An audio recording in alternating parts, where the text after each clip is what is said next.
Hello అండి, నమస్తే. ఈరోజు గంగబయల కూర చేస్తున్నానండి. అది మీకు కూడా చూపించాలనుకున్నాను. మామిడికాయ పెసరపప్పు వేసి చేస్తున్నాను. ఎలా చేయాలో చూపిస్తానండి. ముందుగా కళాయి పెట్టుకొని ఒక గంటె ఆయిల్ వేసాను. దాంట్లో తాలింపు గింజలు వేసానండి. జీలకర్ర, ఆవాలు, శనగపప్పు వేసాను. తర్వాత ఉల్లిగడ్డ కూడా కట్ చేసి వేసుకున్నానండి. ఇవి కొంచెం వేగిన తర్వాత కరివేపాకు కూడా వేస్తున్నాను.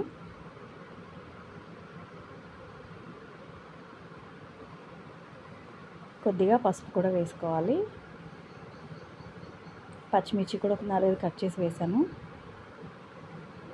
ఇది కొంచెం వేగిన తర్వాత మామిడికాయ ముక్కల్ని కూడా సన్నగా కట్ చేసి పెట్టుకున్నానండి. ఇది పులుపు యావరేజ్గా ఉందండి, మామూలుగానే ఉంది. అందుకని సగం పాటు వేసాను.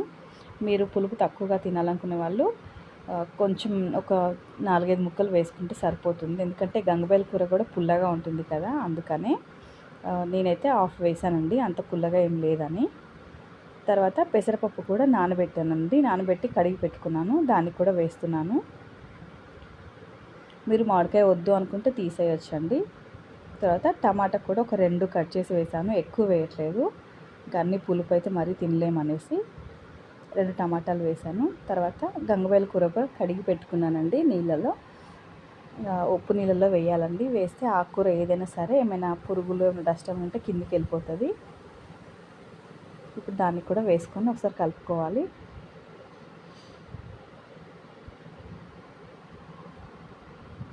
నాకు గంగబయల కూర అంటే చాలా ఇష్టం అండి. ఎలా చేసినా సరే టేస్ట్ బాగుంటుంది. టమాటా కర్రీ వేసి చేస్తే బాగుంటుంది.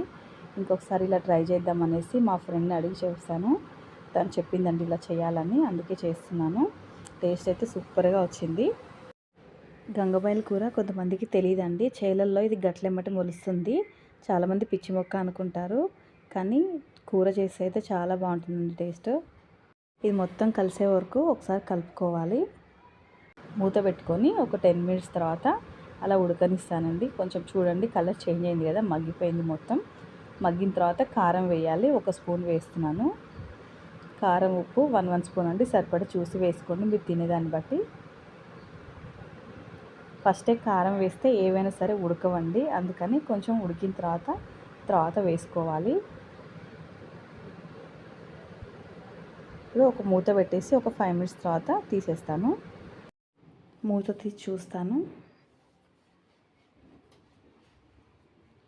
ఉడికిపోయిందండి మొత్తం. ఇంకా అంతేనండి, దీంట్లో ఏం వేయాల్సిన అవసరం లేదు. ధనియాల పొడి, మసాలాలు ఇవన్నీ ఏం బాగుండవు. టేస్ట్ అయితే చాలా బాగుందండి. పులుపు ఇష్టపడే వాళ్ళకైతే చాలా బాగా నచ్చుతుంది. మీరు కూడా ట్రై చేయండి. మీకు ఎలా వచ్చిందో కామెంట్ బాక్స్లో కామెంట్ చేయండి. ఈ వీడియో మీకు నచ్చినట్లయితే మీ ఫ్రెండ్స్కి, ఫ్యామిలీ మెంబర్స్కి షేర్ చేయండి. Thank you for watching.